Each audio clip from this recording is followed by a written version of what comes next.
Update naman tayo sa Gilas. Muling susubukin ang lakas ng Gilas Pilipinas sa pagpapatuloy ng FIBA Basketball World Cup Asian Qualifiers ngayong Pebrero, kung saan muli nilang makakaharap ang powerhouse teams ng New Zealand at Australia. Narito ang report ni Elijah J. Milanto ng Quezon City High School. On the floor, 1 on 3, picks his way through and gets the score. Brownlee with the one-hander to get things underway. Ramos at the free throw line.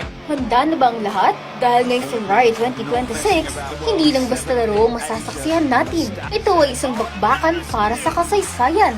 Ang ating Gilas Pilipinas handa nang harapin ang dalawang pinakamalalaking pader sa Asia para sa FIBA World Cup 2027 Asian Qualifiers. At sino nga ba ang mga Giants na ito? Susubok sa ating galing? Sa February 26, bibisita sa ating bakuran ang world-ranked New Zealand Tall Blocks. At hindi ito basta laro, dahil ito ay isang redemption game matapos ang ating naging laban sa Asia Cup. Ngunit hindi dyan nagtatapos ang hamon. Sa March 1, ang world number 7 at perennial powerhouse ng Australian Boomers naman ang ating makakasagupa. Isang laban na puno ng tensyon at pride na siguradong yayanig sa buong Mall of Asia Arena. Sino-sino nga ba ang ating mga pambato na dapat nating abangan? Una sa listahan, ang ating 7'2" giant na si Kai Sotto. Matapos ang kanyang ACL injury, ang kanyang pagbabalik ay hindi lang para pumuntos, kundi para patunayan na siya ang bagong Tower of Power ng bansa. Fresh mula sa kanyang 1,000 point milestone sa Japan, bitbit ni Kai Sotto ang bagong lakas ng Gilas. Hindi rin magpapahuli ang ating naturalized phenom na si Justin Brownlee. He goes on a one-hand. Ang kanyang never say die spirit ang magsisilbing mitya para sindihan ang opensa ng Pilipinas.